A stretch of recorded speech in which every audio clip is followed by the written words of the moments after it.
Good morning. It's Monday, October 24th. Our top story today is a major Boston Globe series on seafood fraud.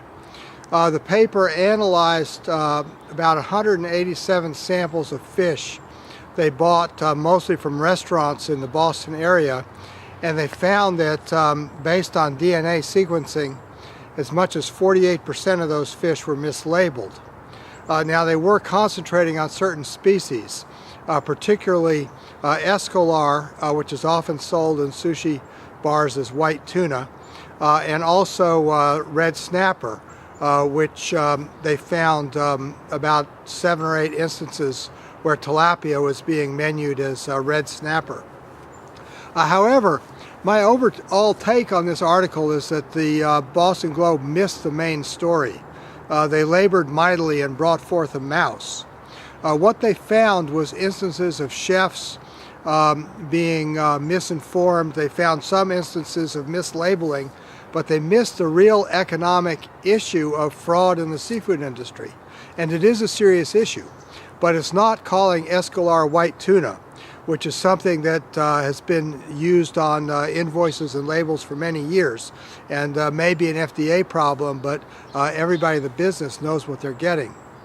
The real economic fraud, and the thing that's driving things right now, are the short weight issues, where somebody is selling a box which has a net weight of 10 pounds, for example, and there's only 7 pounds of fish or squid or shrimp in that box due to excessive glaze.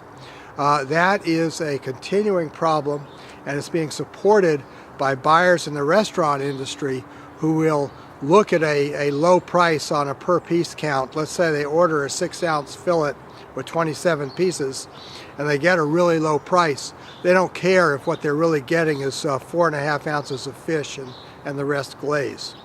This is a problem. The other problem, particularly with the economic pressures that people are under today, is sheer adulteration of seafood. The amount of soaking of product, of scallops, for example, going on in New Bedford today is unconscionable. One supplier says actually they have today a different recipe for every customer. The customer simply names his price, and then they add water until they can match selling him a, quote, scallop at his price.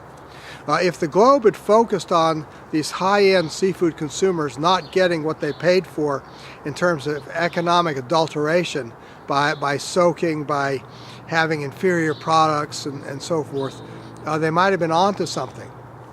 They did say, I think again in a very misguided way, that the USDA system of continuous beef inspection and so forth eliminates more problems than exist in the fish industry. I think they missed the boat.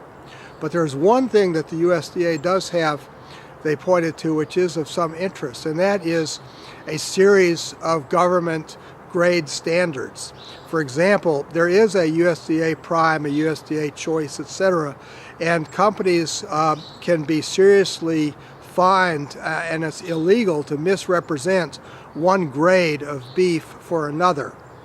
I think that we could do with some such similar requirements in the seafood industry, so that if people are going to sell an adulterated or smoked product, let it be labeled as a standard grade seafood, and let the seafood that is not adulterated be officially labeled as some sort of select or choice or high-end type of product.